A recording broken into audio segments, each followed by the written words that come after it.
Nah, sehubungan telah terjadinya komunikasi pihak lain dengan saudara RE untuk melakukan wawancara yang akan ditayangkan dalam program salah satu stasiun TV tanpa persetujuan LPSK. Maka hal tersebut telah bertentangan dengan pasal 30 ayat 2 huruf C Undang-Undang Nomor 13 Tahun 2006 tentang perlindungan saksi dan korban. Surat perjanjian perlindungan dan pernyataan kesediaan yang telah ditandatangani oleh saudara. Atas hal tersebut, LPSK telah menyampaikan surat keberatan kepada pimpinan media tersebut dan meminta agar wawancara tetap ditayangkan karena terdapat konsekuensi tentunya terhadap perlindungan saudara ini. Namun dalam kenyataannya, wawancara terhadap saudara ini tetap ditayangkan pada Kamis malam pukul 20.30 WIB.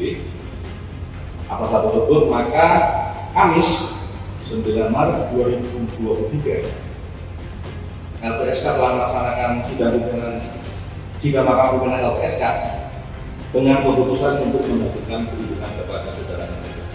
Perlindungan Richard Eliezer dicabut. Pencabutan perlindungan oleh LPSK ini lantas menuai pro dan kontra. Saksikan berita selengkapnya bersama saya Silvi Damani di News on Trending.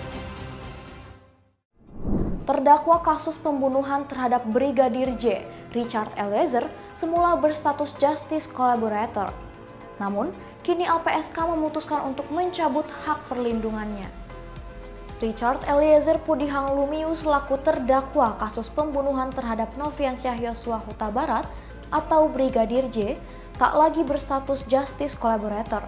Lembaga Pelindungan Saksi dan Korban memutuskan pencabutan hak perlindungannya. Hal ini disebabkan oleh Richard yang melakukan wawancara bersama salah satu stasiun televisi swasta tanpa adanya izin dari LPSK. Keputusan LPSK untuk mencabut hak perlindungan itu rupanya memicu pro dan kontra dari sejumlah kalangan. Psikolog forensik Reza Indragiri Amrial menilai langkah LPSK sudah tepat, sebab tindakan Richard sebagai seorang justice collaborator tidak sesuai. Dengan sikap salah kaprah yang dia peragakan, Richard Eliezer sama sekali tidak layak lagi memperoleh perlakuan istimewa. Berbeda dengan Reza yang menganggap pencabutan ini merupakan langkah tepat, Menkumham dan ahli pidana Universitas Trisakti justru menganggap LPSK berlebihan. Yasona Lawli justru menganggap reaksi LPSK berlebihan. Ia juga menilai seharusnya tidak perlu ada ego sektoral. Di sisi lain, pihaknya disebut sudah memberikan izin bagi Richard untuk melakukan wawancara. LPSK yang dinilai berlebihan juga digaungkan oleh ahli hukum pidana dari Universitas Trisakti, Amzi Syahputra. Ia mengatakan bahwa duduk perkara sebenarnya terjadi bukan pada Richard, melainkan dugaan kesalahan komunikasi di antara komisioner LPSK itu sendiri. Kuasa hukum Richard mengaku bahwa wawancara yang dilakukan dengan stasiun televisi memiliki izin yang lengkap.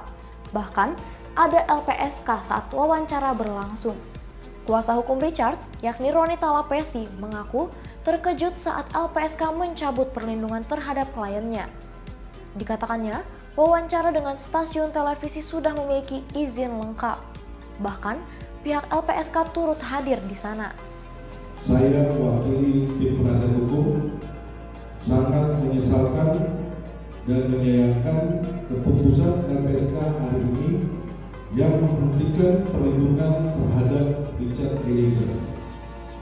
Menurut saya, keputusan ini tidak cukup bijaksana dan merugikan terpenuhinya hak hukum dari Eliezer. Yang kedua, tidak benar apa yang dikatakan oleh LPSK bahwa Richard Eliezer melanggar perjanjian pada poin tidak berhubungan dan memberikan komentar apapun secara langsung dan terbuka pada pihak manapun tanpa sepengetahuan dan persetujuan LPSK. Karena sebelum diadakan wawancara, H-1 sudah dikirimkan surat untuk mendapatkan perizinan kepada pihak-pihak yang berwenang, termasuk LPSK yang mendapatkan tebusan. Dalam hal ini, saya sebagai penasihat hukum, saya melakukan konfirmasi langsung kepada para pihak tersebut dan juga kepada LPSK. Saya menelpon langsung kepada salah satu komisioner wakil ketua LPSK terkait dengan akan diadakannya wawancara dengan Richard Eliezer. Yang disampaikan oleh pihak LPSK adalah silakan saja asal yang bersangkutan atau Richard Eliezer setuju.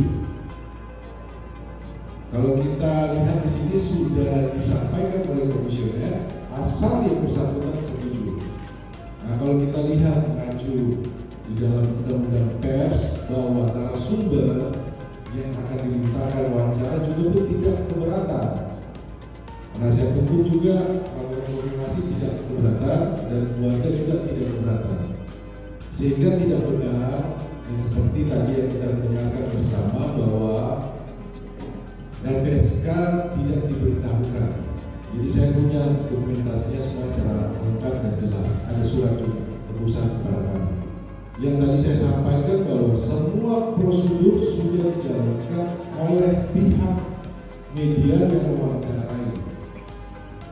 Tadi yang saya sampaikan bahwa saya mengkonfirmasi langsung dan menelpon kepada LPSK. Dan LPSK sampaikan silakan. Nah, ini poin penting adalah kalau ada teknis koordinasi soal di internal LPSK, saya kira ini tidak perlu sampai harus menghentikan Eliezer. Dalam perjanjian ini tidak menjelaskan bahwa Richard Eliezer dilarang ketemu dengan media, dengan pers. Meski begitu, Roni yang mewakili keluarga Richard Eliezer menyampaikan ucapan terima kasih kepada LPSK. Tepatnya karena sudah mendampingi kliennya itu dan menjalankan tugas sesuai undang-undang yang berlaku. Meskipun LPSK menjamin hak perlindungan, Kepala Divisi Humas Polri Irjen mengungkapkan bahwa Polri tetap menjamin adanya perlindungan terhadap Richard Eliezer. Buntut pencabutan perlindungan Richard Eliezer oleh LPSK, Kepala Divisi Humas Polri Irjen Dedi Prasetyo mengungkapkan bahwa Polri tetap memberikan perlindungan pada ia yang saat ini ditahan di Rutan Bareskrim Polri Cabang Salemba. Polri sedari awal telah berkomitmen untuk melindungi dan mengamankan Baradae atau Richard Eliezer Pudiang Lumiu. Ia juga memastikan kondisi Richard hingga saat ini sehat dan aman di Rutan Bareskrim Polri. Tenaga ahli LPSK Syahrial Martanto sempat mengungkap adanya perbedaan pendapat atau dissenting opinion antar pimpinan saat memutuskan pencabutan perlindungan terhadap Richard, di mana 2 dari 7 pimpinan LPSK memiliki pendapat agar Richard tetap mendapatkan perlindungan. Syahrial tak menyebut 2 pimpinan LPSK yang memiliki pendapat berbeda tersebut, namun dia memastikan bahwa keputusan pencabutan perlindungan terhadap Richard dilakukan berdasarkan hasil sidang Mahkamah Pimpinan LPSK yang digelar pada Kamis 9 Maret 2023. Itulah informasi mengenai pro dan kontra pencabutan perlindungan Richard Eliezer. Saksikan berita terupdate lainnya di News on Trending, suara.com.